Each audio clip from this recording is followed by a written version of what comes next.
नमस्कार दोस्तों, आज मैं लाई हूँ मालती जोशी जी द्वारा लिखी कहानी प्रतिदान। तो प्रस्तुत है आज की कहानी प्रतिदान। अम्मा, आज पूर्णमासी है, तुम कुछ करने के लिए कह रही थी ना? क्या सचमुच आज पूर्णमासी है? हाँ, तुम्हें अब क्या तिथियां भी याद नहीं रहती अम्मा? नहीं रे, सोच रही हूँ कि 1 महीना हो गया और उस दिन सोच रही थी कि उसके बिना एक दिन भी नहीं जी सकूंगी। अम्मा, इसके बाद कान तो कुछ सुन ही नहीं सके, पर मेरी कल्पना की आंखों ने देख लिया कि माँ का सिर बेटे के कंधे पर टिका है और दोनों निःशब्द रुदन में डूब गए। मन कैसा कैसा हो आया। मैं भारी कदमों से रसोई की ओर मुड़ गई। दरअसल मैं इनसे एक बहुत ही ज़रूरी बात कहने गई थी। आज सुबह नहाते समय एक दर्द की लहर शरीर में दौड़ गई थी, वही चिर प्रतीक्षित आशंकित लहर। मैंने सोचा था इनके दफ्तर जाने से पहले नर्सिंग होम चलकर चेक करा लेते तो ठीक था, पर ठीक इसी समय उद्धव का प्रसंग छिड़ जाना मुझे बड़ा अशुभ सा लगा। एक खींच सी हुई मन में। क्या मरने के बाद भी उसका साया हमारी गृहस्थी के ऊपर मंडराता रहेगा? मेरे इस घर में आने से पहले ही उद्धव मेरे जीवन में आ गया था। अपनी सबसे प्यारी साड़ी पहनकर मैं इनके साथ घूमने गई थी। नंदनवन की हरी हरी धूप पर बैठते ही इन्होंने बिना किसी भूमिका के कहना प्रारंभ कर दिया था। संख्या, शादी से पहले मैं अपने घर का चित्र तुम्हारे सामने रखना चाहता हूँ। मेरा बहुत छोटा सा परिवार है। माँ है जिन्होंने लाख मुसीबतें झेलकर मुझे इस काबिल बनाया है। दूसरा है उद्धव, मेरा छोटा भाई। 15 वर्ष की कच्ची उम्र में ही बस दुर्घटना में उसके दोनों पैर बेकार हो गए हैं। 5 वर्षों से वह बिस्तर पर है। यहाँ इनकी आंखें भर आई थी। मेरे और अम्मा के आधे प्राण उसी में बसे हैं। मुझे ऐसी पत्नी चाहिए जो मेरी इन जिम्मेदारियों को खुशी खुशी बांट सके। तुमसे हो सकेगा यह सब? इन्होंने प्रश्न भरी आंखों से मुझे देखा था। इनके करुण सम्मोहन ने मुझे बांध लिया और उस अनजान अपंग युवक के प्रति मन ममता से भर उठा। यह तो उसी दिन जान गई कि इनके अंदर का पुत्र और भाई इन पर सदा हावी रहेगा। तब तो इस बात पर मुग्ध होकर अंतर्मन से इन्हें वर लिया था और अपने मानस में राम और लक्ष्मण के साथ नित्य नए विनोद की कल्पना में विवाह की तिथि को जोड़ती रही। शादी इनके ताऊजी के यहाँ हुई। इस खुशी के मौके पर भी माँ जी ने अपने बीमार बेटे का साथ नहीं छोड़ा और मेरे मन में उनका आसन और ऊंचा हो गया। लोकाचार जैसे तैसे निपटा कर हम लोग पहली बार आए थे। वह दिन आज भी भूलता नहीं है। पड़ोसी गिरजा बाबू स्टेशन पर हमें लेने आए थे। उन्होंने बताया कि नई भाभी को लेकर उद्धव के आनंद और उत्कंठा की सीमा नहीं है। माँ जी के पीछे पड़कर उसने पूरे मकान की सफ़ेदी करवाई है। शादी की रात मोहल्ले की औरतों को बुलाकर रत जगह भी करवाया है। बंधनवार उसने खुद अपने हाथों बनाए हैं। तांगा रुकते ही मैंने देखा बंधनवारों से सजा लिपा पुता घर अपनी समस्त दीनहीनता लिए सामने खड़ा था। भाग्य के थपेड़ों के बीच 2 अनाथ बालकों के साथ जिंदगी की राह पर चलने वाली माँ जी का प्रतीक सा ही लगा था वह मुझे। दरवाजे पर संभवतः पड़ोस की किसी सुहागिन ने हम लोगों की आरती उतारी, वही मुझे भीतर ले गई। घर में घुसते ही यह कोने में लगे पलंग की ओर लपके और भैया की पुकार के साथ दोनों एक दूसरे से लिपट गए। किसी रामलीला में देखे भरत मिलाप का दृश्य मेरी आंखों के सामने सजीव हो उठा। फिर उन्होंने मुझे खींचकर उसके सामने खड़ा कर दिया। देख, अपनी भाभी तो देख, बोल पसंद आई कि नहीं? भाभी कहते हुए उसने मेरे दोनों हाथ पकड़ लिए। उस स्पर्श से सिहर कर मैंने अपनी लज्जानद आंखें उठाकर ऊपर देखा। मेरी कल्पना का उद्धव यह नहीं था। मेरी कल्पना का उद्धव सिनेमा और उपन्यासों का मरीज था। लाख कष्टों के बावजूद जिसके चेहरे की कांति अक्षय रहती है, वेदना और यंत्रणा जिसे और आकर्षक बना देती हैं। मेरे सामने जो उद्धव था वह यथार्थ का उद्धव था। किशोरावस्था में ही अपंग हो जाने के कारण वह बुझ सा गया था। अपनी विवशता की पीड़ा और कर्मण्यता का एहसास अभावों में पले उसके कंकाल प्राय चेहरे को और भी कठोर बना गया था। हृदय से ना सही, पर उसे अपनी समस्त आंतरिकता के साथ मैं ग्रहण न कर सकी। अपनी कल्पना का यह विद्रूप मुझसे सहा नहीं गया। एक वत्सल सीता, एक फ्लोरेंस नाइटिंगेल आविर्भाव से पूर्ण ही विलीन हो गई। पता नहीं किस संवेदन शक्ति से उसने मेरे मन को पढ़ लिया और मेरे हाथों को थामने वाले उसके हाथों की गर्मी धीरे धीरे लुप्त हो गई। उसने मेरे हाथ छोड़ दिए। मुझे लिटा दो अम्मा, मैं बहुत थक गया हूँ, कहकर उसने आंखें मूंद ली। उसकी इस आवाज़ पर पता नहीं कहाँ से माजी निकल आईं और उन्होंने उसे लिटा दिया। इनका इशारा पाकर मैंने उनके पाँव छुए, पर सिर पर जरा सा हाथ रख देने के अतिरिक्त उनके मुंह से आशीर्वाद के 2 शब्द भी न निकले। एक ज़बरदस्त अपेक्षा भंग का वातावरण घर में छा गया था। हम सब के सपने कपूर की भांति उड़ गए थे। मुझसे इस बारे में कभी भी किसी ने कुछ नहीं कहा। मैं हमेशा सफाई देने के लिए छटपटाती रही, पर बिना अभियोग के सफाई कैसी? पम्मी के जन्म के बाद बस इन्होंने इतना कहा था, एक बार इसे अम्मा को दिखा लाते। इस बार घर जाने पर मैंने अपने मधुर व्यवहार से माजी के मन को मोह लिया।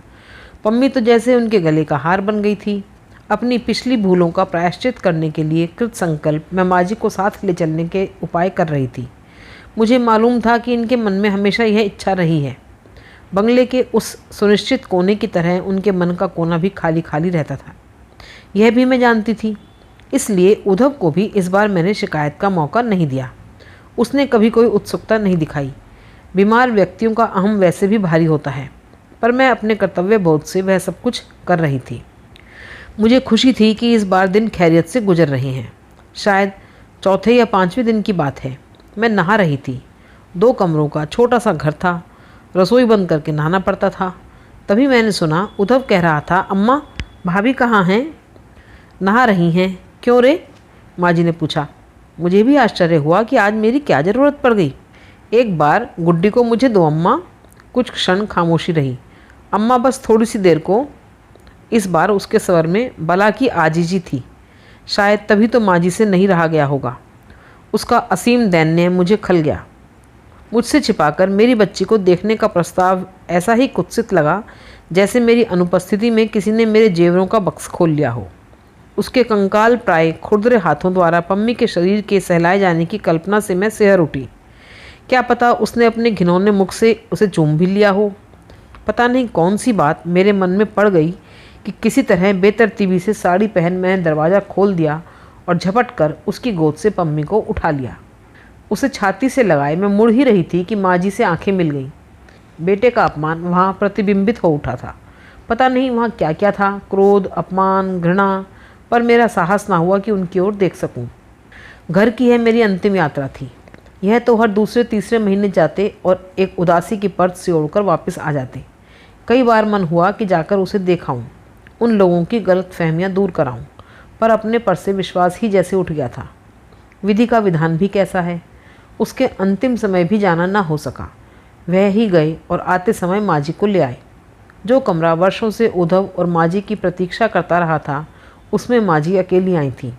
उनके साथ आई थी शोक की एक काली छाया जो निरंतर घर पर छाई रहती।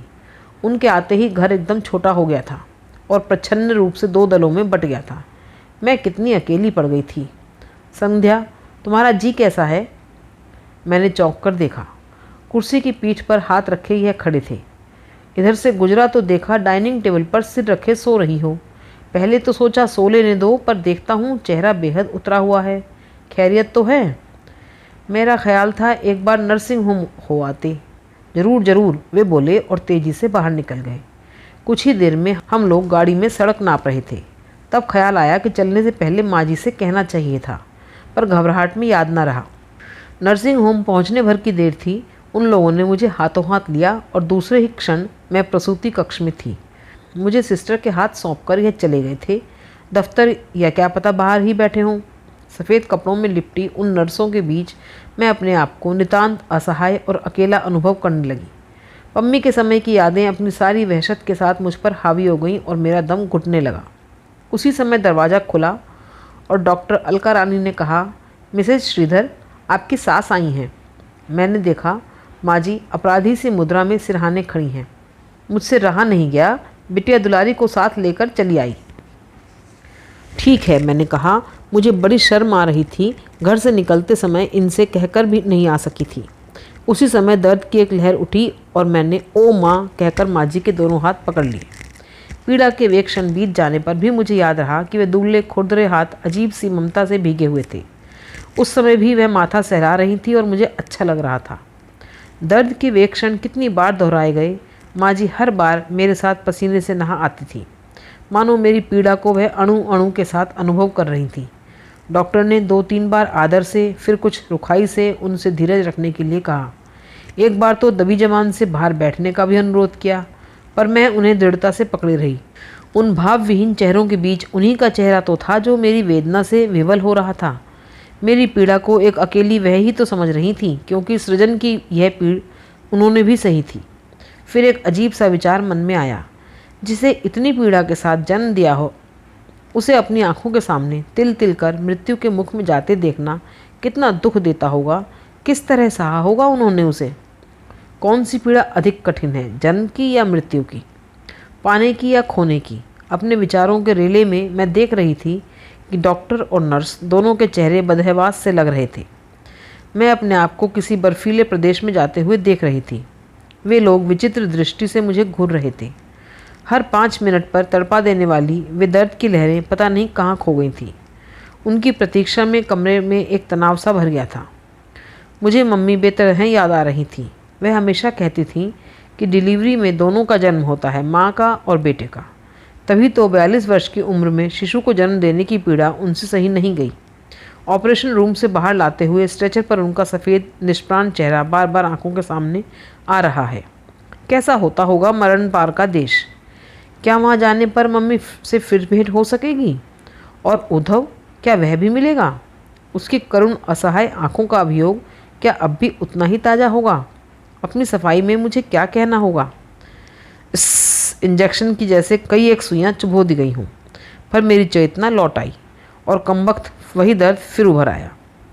सफ़ेद कमरा, सफ़ेद चमकीले बल्ब, सफ़ेद वस्त्रों में लिपटी नर्सें, सब जैसे घूम गए। केवल 2 दुबले खुरदुरे हाथ स्थिर थे जो मेरे माथे पर थे। शिशु के कर्कश रुदन से कमरा भर उठा। तनाव टूटने लगा था और हर चीज़ जैसे फिर अपनी जगह पर लौट आई थी। डॉक्टर अलका कह रही थी, माँ जी मुबारक हो, पोता हुआ है। माँ जी ने हाथ जोड़कर कहा, वह तो जो भी है भगवान की देन है, पर आपने मेरी बेटी को बचा लिया। इससे आगे वह कुछ न कह सकें। उनका गला रुंध गया। सिस्टर ने उन्हें सहारा देकर बिठा दिया। थकान से बोझिल पलकें उठाकर मैंने देखा, उनका चेहरा भी बेहद थका हुआ लग रहा था, जैसे पीड़ा का हर क्षण उन्होंने मेरे साथ जिया है। इसके अतिरिक्त मेरी संभावित मृत्यु की आशंका भी उन्हें पस्त कर गई थी। मैंने एक बेटे के जन्म की पीड़ा को सहा है, उन्होंने एक बेटे की मृत्यु को सहा है। पीड़ा की ये अनुभूतियाँ हमें एक साथ बांध गई थीं। मैंने उनका हाथ अपने हाथ में लेकर क्षीण स्वर में कहा, माँ जी इधर देखिए ना, उद्धव हमारे बीच फिर लौट आए हैं। उन्होंने डबडबाई आंखों से मेरी ओर देखा। फिर उनके चेहरे पर एक मुस्कुराहट फैल गई। मुझे ऐसा लगा जैसे ओस भीगी सुबह में सूरज की किरणें नहा गई हों। अभी आप सुन रहे थे मालती जोशी जी द्वारा लिखी कहानी प्रतिदान।